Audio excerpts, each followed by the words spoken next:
نن چې راته کوم صفتونه بیانوم زما عزتمند ورونو ادوه دي. هغه صفتونه یو رحمان دی او بل رحیم دی. دا د الله ډېر ښایسته صفت دی. الله اسم عظیم دی، لوی دی، مقام والا دی. خو چې څومره مقام او عظیم دی دومره صفتونه هم دومره عظیم او مقام والا دی. اوس دا رحمان او رحیم صفت د الله دی. خدا یو خپل عجیبه شان لري، یو خپل عجیبه مقام لري. او ستا د یوه ته نن دا پریوته چې واقعي زما دا رب خو ډېر رحیم دی، ډېر کریم دی، ډېر مهربانه دی. رب سره به مینه نورم زیاته شي، رب سره به محبت نورم زیات شي. او دا به دې وکې راشي چې واقعي زما دا رب خو ډېر رحم والا دی. زه د دې رب نه ولې بل خوا ځمه؟ دا رب ولې زه پرېږدم؟ دومره رحیم رب او دا به زه پرېږدم؟ د دې د وجې علما تاسو د صفات بیانوي چې ستاسو په دې زړه کې د الله رب العالمین قدر راشي. نو رحمان او رحیم د الله رب العالمین صفت ده. او دا رحمان او رحیم په قرآن شریف کې په ډیرو ځایونو کې راغلي دي. بلکې زه به تاته دا ووایم د قرآن ابتدا چې شوې ده ابتدا نو دا د رحمان او د رحیم نه شوې ده. اول الله بسم الله ویل نو پسې رحمان او رحیم صفتونه بیان شوي. سورۃ فاتحه چې شروع کیږي اول د حمد بیان کیږي او بیا رب العالمین او بیا الرحمن الرحیم.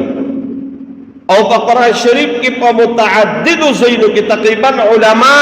55 ځایونه ښیي چې د الله د رحمان او رحیم صفت پکې راغلي دي. 55 ځایونه. او بلکې زه به تاته دا ووایم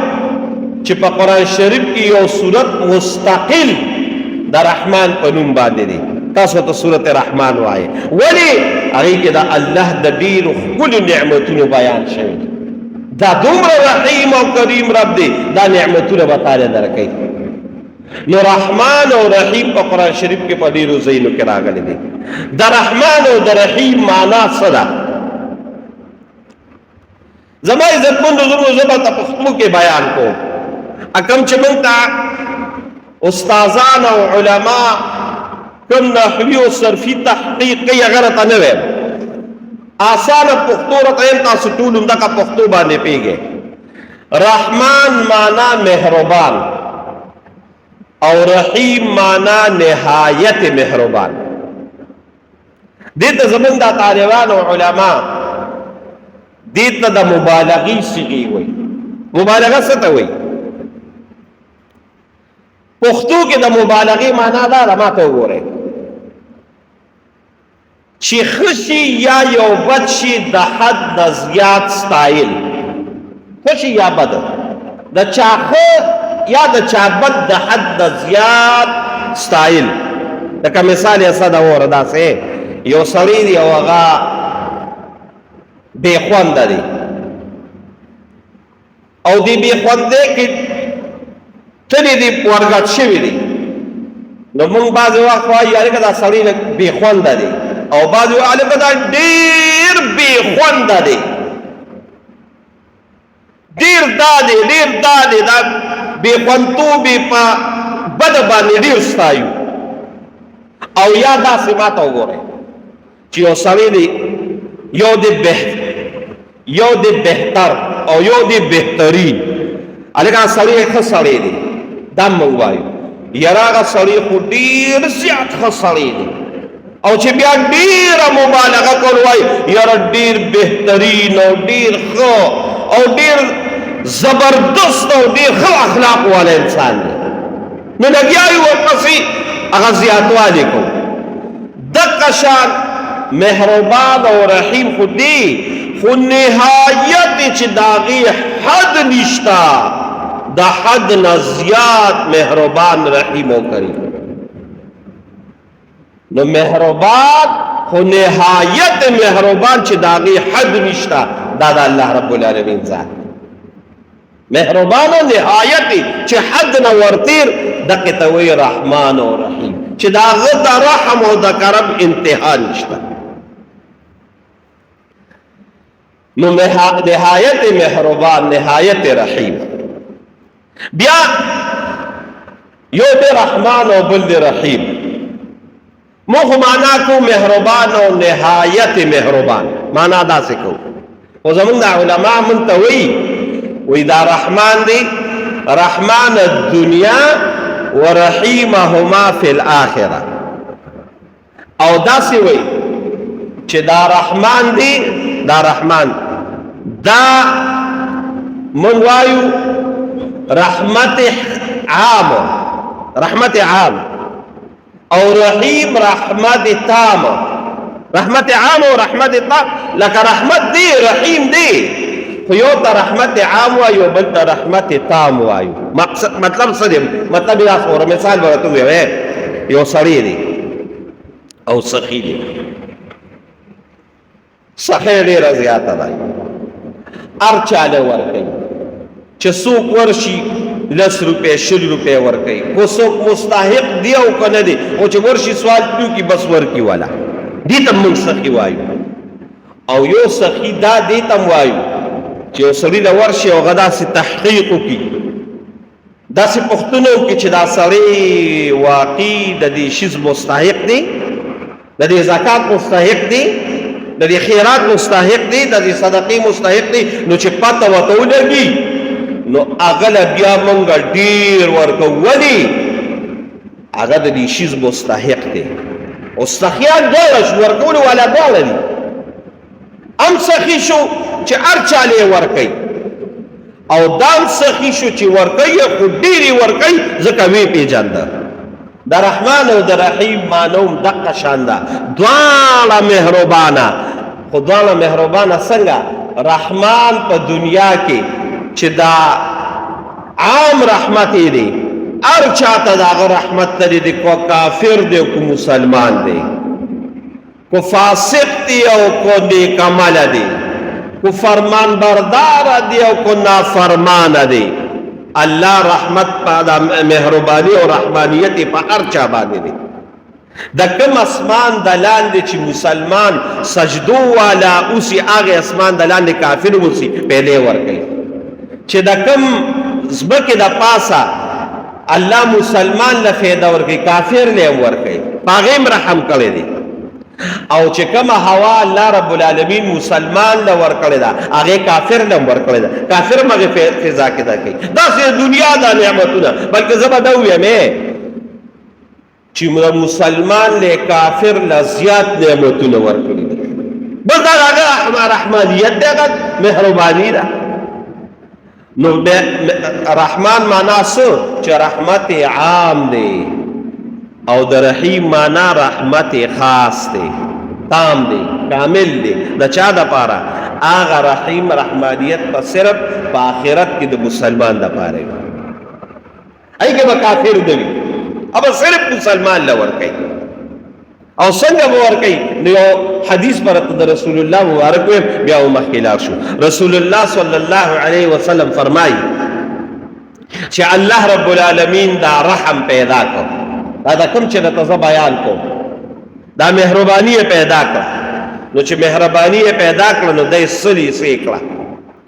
دا په بخاري شریف کې حدیث دی. نو چې صلح حصې یې کړه نو یوه حصه یې راواغېسته او الله دې دنیا ته راولېږله. دا یوه حصه الله دنیا ته، د هغې یو حصې فایده او نتیجه څه ده؟ د هغې یو حصې دا فایده او نتیجه ده چې د آدم علیه السلام نه راواله تر د قیامت د ورځې پورې چې دا څومره مخلوقه، انسانان نه، دا څومره مخلوق الله پیدا کړي دي، نو دا د رحم دا ماده چې په دې انسان کې او په دې حیوان کې او په دې مخلوق کې الله چولې ده. ما ته وګوره، د آدم علیه السلام نه راواله تر د قیامت د ورځې پورې دا څومره د رحم او د کرم دا ماده چې الله دې انسان له دې مخلوقاتو له ورکړې ده، دا هغه یوه حصه ده. نو د هغې یوه حصې څه پیدا دی؟ د مور دې بچي دپاره څومره رحم وي، د پلار د دې بچي دپاره څومره رحم وي. او رسول الله مبارک وایي د اسپې دې خپل بچي له څومره رحم وي، او د چرګې دې خپل بچي له څومره رحم وي. او ګورئ په دې ویړه دنیا کې دا د رحم معامله چې الکه ډیر رحم یې په وکړه ډیر کرم په دې پلان کې وکړه او ډیر د رحم معامله وسره وکړه او دا تاسو ګوره دې سپو سره او دغه شان دي زناورو سره خلک د رحم معامله بعضې وخت کوي انسانانو سره بعضې وخت د رحم معامله کوي اسجانه دا هغه یوه حصه ده او څومره خور دي او څومره دې دنیا کې خلکو ته فایده ده دا یو حصه ده یو حصه یو کم سلی حصې څه شوي الله وي هغه ما ځان سره ایښي دي سبب یې کوي یا الله وره د رحیم معنا وره په دغه یو کم سل حصو به څه کوي وکانه بالمؤمنین رحیما هغه یو کم سل حصې به راوالي الله د قیامت په ورځ او په دې خپلو ټولو نیکانو مؤمنانو بندګانو باندې به تقسیم چې دا یو حصه دی دنیا کې دا چې هغه یو کم سل حصې به څنګه وي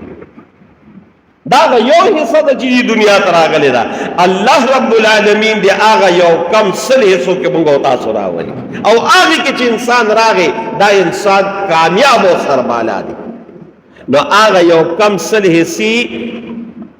د رحیم رب د خپل مؤمنانو بندگانو لپاره نو رحمان معنا داغه رحمت عام دی او رحیم معنا رحمت تام دی رحمت هغه د خاص د مؤمنانو لپاره دی نو د الله ډیر به رحم دی او ډیر به او دا د کله نه دی وره دا رحم او دا کرم د کله نه دی بخاری شریف کې حدیث دی وی الله رب العالمین دا مخلوقات نو پیدا کړي اسمانم نو پیدا زمکم نو پیدا دا غرونم نو پیدا ځکه چې دا د انسان نه مخکې پیدا شوي دي زه راته د دقیق خبره کوم انسان خو وروسته پیدا دی فرشتي نه پیدا مخلوق نو پیدا مخلوق څه ته وایي ما سوى الله بس صرف د الله ذاتو او الله الرحمن علی العرش استوى په خپل عرش باندې جلوه افروزو څنګه ما یلیق بشانه څنګه چې د الله شان سره مناسب دی نو الله د دې مخلوق د پیدایش نه مخکې د خپل عرش په لوح محفوظ کې چې د الله د عرش د لاندې یو دفتر دی په هغې دفتر په دروازه مثال لته ویم په هغې باندې الله رب العالمین د ازل نه یو کلمه لیکلې وه او هغه کلمه څه وه ما ته وګورئ زړه به په دې باندې خوشحاله شي زړه په دې باندې چې الله رب العالمین هلته لیکلو چې ان رحمتي سبقت غضبي ان رحمتي سبقت غضبي زما رحمت او فی روایت ان رحمتي غلبت سبقتي زما رحمت په هر وخت په غضب باندې سبقت لري زما رحم په هر وخت په غضب باندې سبقت لري دا څنګه به په رحمت په غضب باندې سبقت لري مثال یې راته ووایه نو مثال به یې راته وویم اوس په دې زړه کې ډېر ښکلي کېږي او ووایه چې واقعي زما رب ډېر رحیم دی زما رب ډېر کریم دی مثال به څنګه وي مثال یې داسې اورېدو چې الله رب العالمین موږ او تاسو یې دنیا کې پیدا کړي یو بیا د خپل عبادت لپاره پیدا کړي او د عبادت حکم یې راته کړی دی وما خلقت الجن والانس الا ليعبدون بیا الله یو قانون او شریعت جوړ کړی دی او دا هغه قانون او د شریعت د لاندې به ژوند تېری او بیا تا د پاره یو ورځ مقرر کړی ده ما ته ګورئ ما ته به ګورئ بیا زموږ ستا دپاره د حساب او د کتاب یو ورځ مقرر کړې ده چې هغه د قیامت ورځ ده او د قیامت په ورځ به الله رب العالمین تا ته به م وایي او ما ته به م وایي نومې انسان ته چې اقرأ کتابک کفا بنفسک اليوم علیک حسیبا واله عملنامه دې لولا ته به نن په خپله به ځان باندې ګوایي چاته به عملنامې په ښي لاس باندې ملاویږي او چاته به په ګس لاس باندې ملاویږي واما من اوتي کتابه بیمینه فسوف یحاسب حسابا یسیرا وینقلب الی اهله مسرورا او واما من اوتي کتابه بشماله فیقول یا لیتنی لم اوت کتابیا ولم ادر حسابیا چاته چې په ښي لاس باندې عملنامه ملو شوه دا سړی کامیاب دی او چاته چې په ګس لاس عملنامه ملو شوه دا سړی تباه و برباد دی الله دې زمونږ او ستاسو په ښي لاس عملنامه نصیب نو د عملنامې به راکوي د عملنامې کوم ځای دی دا زموږ ستا لګیا دی حساب او کتاب کیږي. ما تاسو داسې نه یو پیدا چې بس ابا حسبتم انما خلقناکم عبثا وانکم الینا لا ترجعون، چې څه کوو هغه به کوو او زمونږ دې رب ته به رجوع نه کېږي. نه، قسم بالله زموږ ستا د زندګۍ یو لمحه او یو لحظه حساب کتاب کیږي. فمن یعمل مثقال ذره خیرا یرا ومن یعمل مثقال ذره شرا یرا. نو دا حساب کتاب څنګه کیږي ما ته وګورئ. د دې لپاره الله رب العالمین فرشتي مقرر کړي دي. دا په قرآن شریف کې دي. وان علیکم لحافظین کراما کاتبین. ما ته جواب راکړه. وان علیکم لحافظین کراما کاتبین یعلمون ما تفعلون. فرشتي مقرر دي. اذ يتلقى المتلقيان عن اليمين وعن الشمال قعيد ما يلفظ من قول الا لديه رقيب عتيد. شاباس. یو غسلخت ناستا خیلخت ناستا یو غسلخت ناستا ما يلفظ من قول. زما استاد خلینا خبر وتل او غسر ریکارډینګ. فرشتي الله مقرر کړی. دا فرشتي لګیا دي لیکل کوي. رسول الله صلی الله علیه وسلم فرمایي تا ته ویما اصلا چې دا رحمت الله په غضب باندې سبقت څنګه ورکړي اوس وته ګوره. یو نیکی لیکي او بل بدی لیکي، یو نیک اعمال لیکي او بل بد اعمال لیکي، یو نیکی لیکي بل ګناهونه لیکي. کله چې انسان د نیکه اراده وکړي او دې د کور نه را روان شو، بل فرض ستا د دې جمعې د مونځ به والم، تا د جمعې د مونځ دپاره تیاری شروع کړه او د جمعې د مونځ دپاره لومبې تیاری هغه غسل دی. ځکه غسل دا سنت دی، سنت د رسول الله مبارک. او بعض زمون علما بلکې بعضی زمون چې کم مذاهب دی هغې کې بعض علما وی دا واجب دی د جمعې دا غسل، دا کوي خامخا بغیر عذر پیدا ما تا ته غسل نه شروع کړه د جمعې تیاری. غسل دی وکړه، مسواک دی ومږه، بیا د جامې واچولې، بیا د خوشبو لګوله، بیا را روان شوې. چې د کوم وخت نه تا د جمعې د مونځ د کولو تیاری شروع کړه، د دقې وخت نه سجانه ستا فرشتو د لیکل شروع کړه، د لیکو لیکل شروع کړه. ته بیا جمعه ته راتې په قدم نیکي ته رالې کېناستې، بیا د جمعې لپاره انتظار کو، بیا د مونځ وکړه. دا ټول لګیا دي لیکلي کېږي. او چې کله د مونځ وکړه نو بیا د جمعې خو وکړه یو مونځ، خو د الله قانون دا دی چې من جاء بالحسنة فله عشر امثالها. چا چې نیکي ما ته راوړه په اخلاص یې راوړه دا به له زه یو په لس بدل کړم. نو چې کله تا د جمعې مونځ وکړو په اخلاص دې وکړو نو یو د جمعې مونځ نه دقې فرشتو ستا دپاره لس د جمعې مونځونه ولیکل. دا تا نیکي وکړه. دا راته مثال ویم، مثال. او د دې په مقابله کې تا دا چلو که چې تا ګناه شروع او د ګناه د اراده وکړه. الله دې موږ او تاسو ساتي. د کور نه دا اراده وکړه چې زما شراب خانې ته پلانکي ځای ته ځم هلته به شراب وڅښم، پلانکي ځای ته ځم هلته به بدکاري وکړم، پلانکي ځای ته ځم هلته به دا ګناه وکړم. د کور نه را روان شوې، اراده دې د ګناه وکړه، فرشته ناسته ده. قسم په خدای رسول الله صلی الله علیه وسلم فرمایي وی دا کومه چې خیالخ والا فرشته ده دا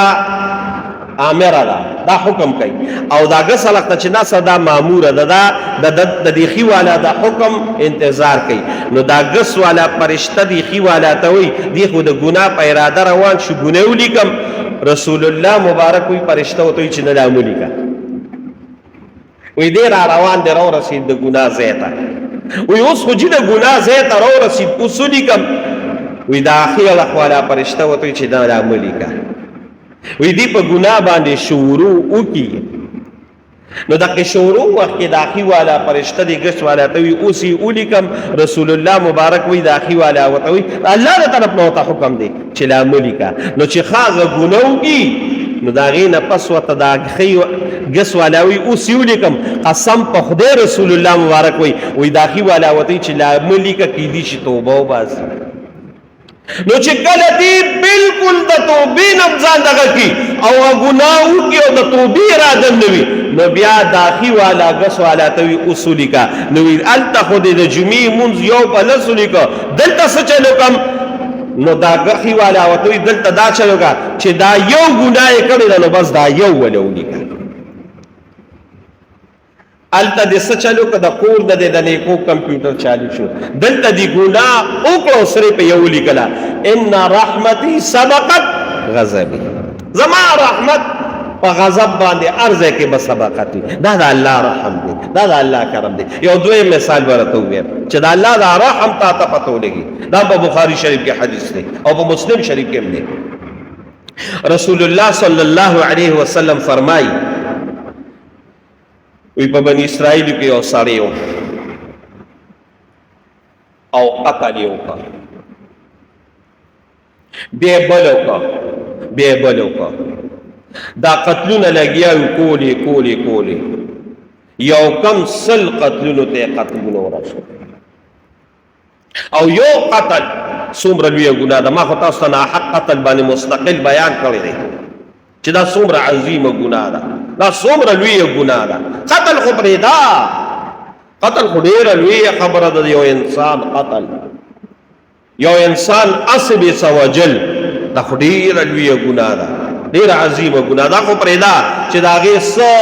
وبال دی او څه د الله په جناب کې د هغې دغه دی هغه خو پرېږده رسول الله صلی الله علیه وسلم فرمایي چا چې د یو انسان د مسلمان په قتل کې څوک له دومره قدر امداد یې وکړ دومره قدر چې یو دوه ټکي ووي یو دوه ټکي د خولې امداد یې وکړ ټوپک نه یادومه موټر ولا ورکول نه یادومه او ځان سره بوتل نه یادومه صرف یو دوه ټکي امداد یې وکړ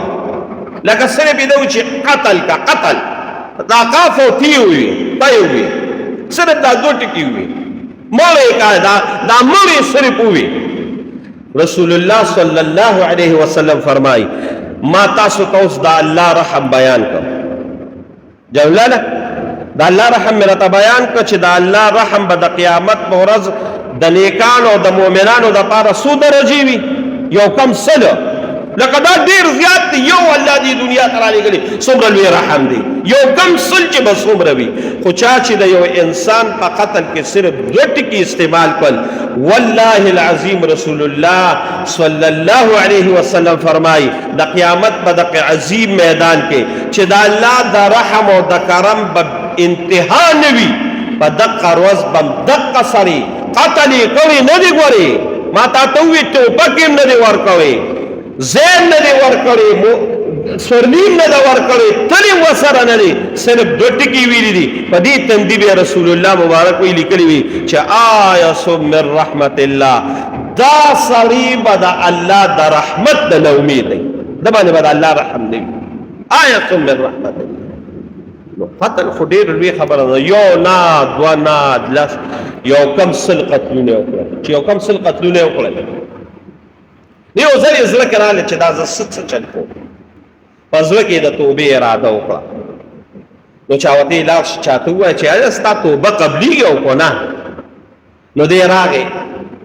او د هغې وخت چې کم یو پې انسان و د هغې وخت د هغوی راهب ورسه چې هغه له رالل وایي چې ما خو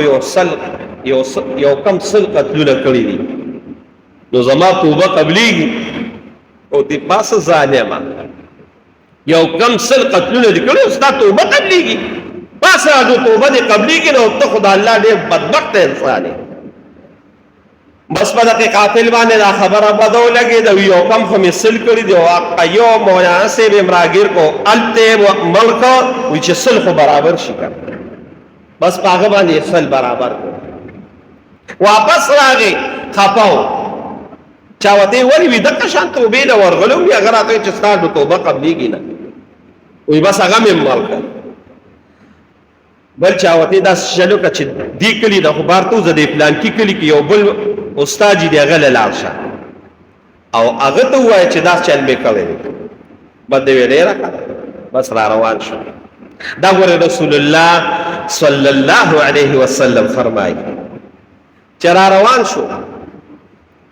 اوس د قبل مولوي صاحب لا روان دی نو په لاره را روان دی هغې کلي ته چې را روان دی دقې وخت کې الله رب العالمین حکم وکوي ورشه ساتې والې فرشتو ته یې بس د ده وخت پوره شو بس فرشتې را روان دوه قسمه فرشتې دي یو فرشتې هغه دي چې هغه د مسلمان نه سالي او د مسلمان او د نیک عمله نه سالي او دیم قسم فرشتې رسول الله مبارک وی هغه دي چې هغه د بد عمله نه سالي نیک عمله لپاره بیل شکل راځي او بد عمله لپاره بیل شکل راځي لکه یو ځل ابراهیم علیه السلام رسول الله مبارک وی د الله رب العالمین نه تپوس وکړه چې ته نیک عمله له څنګه فرشتې رالیږه او بد عمله له څنګه رالیږه نو ابراهیم علیه السلام ته الله رب العالمین د نیک عمله فرشتې مښودې د ابراهیم علیه السلام وی وره څه ده وی هغه نیک عمله له چې کومې فرشتې رالې په دومره خشته شکل په دومره ښکلي پروتوکول په دومره اعلی طریقه رالې خو دقې نیک عمله انسان له الله د جنت خوشحالۍ ورنکړي نو دقه فرشتې وله خوشحالونه ډېر دي او وی بد عمله له څنګه راځي نو په بد عمله داسې رالل چې کو د جهنم هغه عذابونه وله ورنکړي که نه او صرف په دې بد شکل وله کم د مرګ دا فرشتې راځي به دا ډېره ده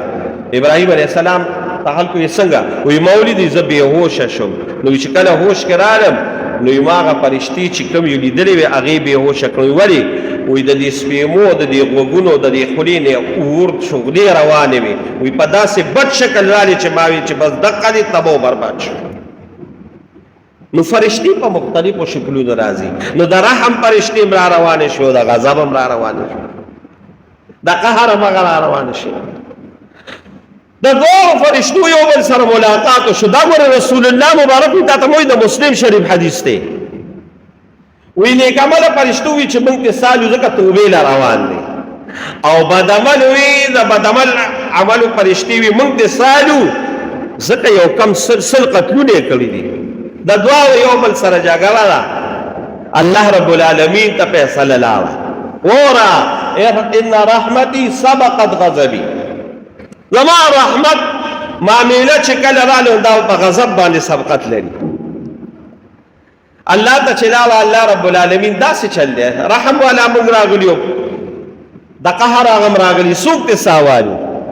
وی الله رب العالمین ورته وی چې لاړ شي او ځمکه ناپ کې چې د خپل ځای نه دی را روان شوي دي او کوم ځای ته دا راورسېد او دا ساتې هلې د دې ځای او دا کوم خوا چې روان دي د هغې ځای ناپ وکړئ خو چېرته توبې الخ ته نږدې وي نو د رحم فرشتې ته ساوالی او که نه دی خپل کلي ته نږدې دی لا هغلته تللی نه دی نو بیا ته د غضب فرشتې والی قسم په خدای رسول الله مبارک وی دا هغې خپل کلي الخ ته دی و خو چې کله فرشتې رالی او ناپې کو نو د الله رحم پسا غضب دی په سبقت باندې نو الله رب العالمین څه چل وکړه الله رب العالمین هغه دا کم الخ ته چې توبه ایستله هغه ځمکه الله رب العالمین را لنډه کړه او د ده دا را لنډتوب چې دا ځمکه را لنډه کړه او ناپې وکړه نو د رحم هغې الخ ته او د توبې هغې الخ ته ځای ناپ شو هغې الخ ته ډېر تلو ودي بل الخ ته ډېر خو چونکې د توبې په نیت باندې تلو نو الله وی هغه ځمکه ورته را لنډه کړې هغه ځمکه یې ورته را لنډه کړه او د هغې سلو قاتلانو قاتل الله رب العالمین وبخښه ان رحمتي سبقت غضب دواړه د غضب دغه هم راغله د سبقت پرې دا رحمت زیات شو نو د الله رب العالمین رحم او د الله رب العالمین کرم ډېر زیات دی خو چې دا رحم او کرم یې مونږ ولټو مونږ الله رب العالمین ته ځان ورلټ کړو نو بیا د الله هغه رحم او د کرم ور انتها نشته انتها بلکې یاد ساته دا خو ما تا ته دا وی خبره وکړه دا خو ما ته دا وی خبره وکړه چې د الله دا رحم دې ولټو که نه نو د الله فیصلې بیا بدلې دي ستا ګناه خو څومره ده قل یا عبادی الذین اسرفوا علی انفسهم لا تقنطوا من رحمت الله ان الله یغفر الذنوب جميعا. قل اے د دوالو جانو سردارا زما د طرفنا اعلان دی ټولي دنیا توکا سه اعلان توکم خصوصا الذین اغا کسانو تا کمو کسانو تا نیکانو تا نا اسرفوا علی انفسهم چې په ځان باندې زیاتې کړې دي ګناهونه کړې دي او د ګناهونو یو لوی امبېړې په سر باندې کړې څه ورته وویم چې ځان سزاګانو نه تیار کړې نه لا تقنطوا من رحمت الله دا الله رب العالمین د رحمت نه امید نشي دا الله رحم ډېر زیات دی توبه و توبه سا او دا رحم په دې جولو کې واچوا او رحم بیا څومره دی ان الله یغفر الذنوب جميعا چې څومره ګناهونه دي کړي دي څومره ګناهونه یو نه دوا نه لس نه سل نه زر نه ان الله یغفر الذنوب جميعا چې د بلوغت نه راواله او تر د دقې وخته پورې څومره ګناهونه چې دي کړي چې تعلق یې د الله سره دی او توبه دې وویسته نو الله وایي ټول ګناهونه مې راته معاف کړل بلکې دا وورئ دا رحم او دا کرم هغه دغه وره او څه وایي دی ان الله یغفر الذنوب جميعا وقسم یو وایه انه هو الغفور الرحیم ته وایي چې دا ټول ګناهونه یې ولې معاف کړل نو الله وایي زما د رحم او د کرم انتها نشته بلکې د دې نه بله وورئ چې کله دې په صدقېدل باندې توبه وویسته په صدقېدل توبه څه ته وایي دا مې ته مخکې ویلي دا رسول الله مبارک وایي توبه د دریو خبرو مجموعه ده په تیر شوي ګناهونو ندامت موجوده وخت کې ګناه پرېښودل او آینده دا قصد چې زه به ګناه نه کوم زه به ګناه نه کوم دا اصل توبه ده چې دقه توبه دې وویسته نو بیا د دې نه بل د الله یو رحم وره الا من تاب وآمن وعمل عملا صالحا فاولئک یبدل الله سیئاتهم حسنات چې په صدقېدل دې توبه وویسته او د هغې نه پس نیک عمل شروع کړو نه الله وایي ګناه معقول پرېږده فاولئک یبدل الله سیئاتهم حسنات چې څومره ګناهونه دې کړي دي ټول مې راله په نیکو باندې بدل کړل ته به وایې دا ولې نو پسې بیا وایه وکان الله غفورا رحیما الله وایي زما د رحم او د کرم انتها نشته زما د رحم او د کرم انتها نشته ما ته وګورئ زمونږ په دې خپل دغه کې به معاشره کې به مونږ والو د ټولو نه زیات مینه او محبت په تمامو رشتو کې د مور د خپل بچي سره او دا حقیقت دی د سمندر ته ته رسیدل آسان دي اگر چې دا ناممکن دي نشه رسیدي د سمندر ته ته نشه رسیدي خو د سمندر د ته نه زیات د مور رحم دی د مور مینه ده هغه ته ته څوک نه دي رسیدلی چیرې د مور مینه څومره زیاته ده بې انتها ده بې انتها رسول الله صلی الله علیه وسلم په ابو داود شریف کې حدیث دی یو سفر نه را روان دی او چې د سفر نه را روان دی صحابه ورسره دي نو یو ځای کې پلاو واچو هلته نور خلک وو نو یو زنانه وه نو چې زنانه وه نو هغې زنانه سره په غېږ کې ماشوم او د اور په خوا کې ناسته وه روټۍ پخولي یې څه کټوۍ پخول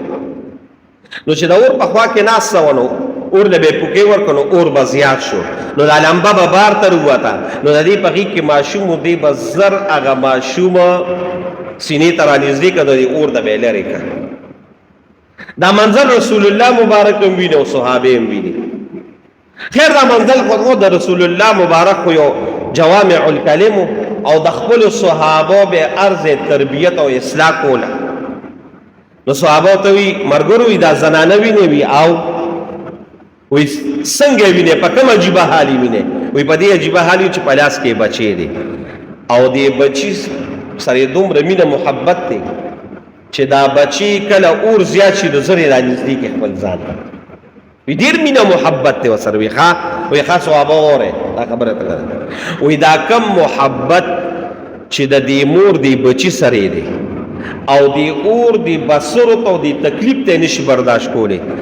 د رب العالمین د خپل بندگانو سره د یو مور چې خپل بچی سره کم محبت دی د دین او یا چند زیات محبت دی.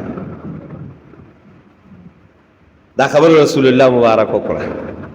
نو چې هغه وکړه نو هغه زنانه مورې ده دا زنانه رسول الله مبارک تراله و یو ځل دا خبره بیا وکړه وی دا ستا چې کم بچی سره مینه محبت دی د دین او یا چند زیات محبت د الله د خپل بندگانو سره دی. دا زنانه وته یا رسول الله یو د تپوس د پختنې ځان په یولو د پاره یو سوال کوم یا وی دا بچی زماو او ما دا خپل بچی اور ته نشم پیرزولې اور ته نشم ورزول او هغه زاره مې وطن وا دغه چې دې ته د ضرر ورسی نو الله رب العالمین چې د خپل بندگانو سره محبت دی الله دا خپل بندگان په اور کې ولیا چي. الله اکبر قسم دې دا د حدیث الفاظ دی رسول الله مبارک د سترګو مبارک نو اوخ کې روان شو وی واقعي وی الله رب العالمین د خپل بندگانو سره دینه زیات محبت دی خو چې کله بنده سرکشي شروع کی نو بیا ماردن متمردن علی الله غریبان داسې الفاظي چې کله دې سرکشي شروع کی او دې رب پیدا کړی دی او دې رب ول دومره نعمتونه ور کړی دي او د رب په دومره انتها ده او دې رب نافرمانیو کې او د الله سره شریک پیدا کی نو بیا د الله رب العالمین دغه انسان سره معاملې بدل شي ګینه چې دې سرکشي نه کوي او دې د الله اطاعت کوي او الله سره څوک سره کوي نه نو دې بچر تم اورته ونه ورځي. دا دومره محبت دې زموږ د دې د رسول الله په دې امت کې یو سړی تیر شوی دی دا غنومو حجاج ابن یوسف او حجاج ابن یوسف د دې امت ظالم انسان او ظالم ډیر ظلم یې کړو څومره ظلم یې کړو وی د خپل لاس او یا زره کسانو نه سر والیو او د په حکم باندې تقریبا 90,000 کسان هغه د قتل کړیو ای کې کابر صحابه دي کابر صحابه لکه عبد الله ابن زبیر او د حرم پزمکه باندې شهید کړل په حرم په تاسو مکه خبره کړې و لوی تابعی سعید ابن جبیر هغه د شهید کړی دی دومره ظلم یې کړی. حسن بصری وی ما ته وګوره حسن بصری د ظلم متعلق وی کو د قیامت په ورځ ما ته وګوره وجایدا وی کو د قیامت په ورځ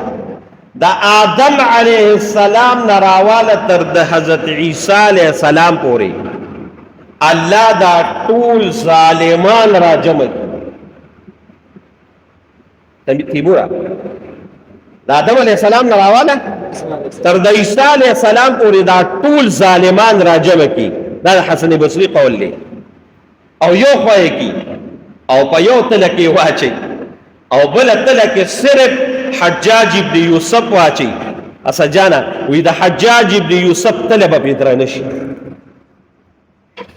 یو وخت ټول ظالمان د آدم علیه السلام نه تر پورې او بل وخت یو حجاج ابن یوسف دی بل تله کې واچي نو د حجاج ابن یوسف ظلم به زیات شي هغه تله به پیدر نشي دومره ظلم یې کړی دی. نو چې کله مور کېده نو مور ورته سر ته ناسته وه نو جړلې یې وته نو مور ته یې ولې جاړې وی ظالم ډېر ظلم دې کړی دی دومره ظلم دې کړی دی چې څومره خلک دې شهیدان کړي دي دا څومره خلک پورې قتل کړی دی دومره ظلم ستا په هغه ظلم باندې جړا راځي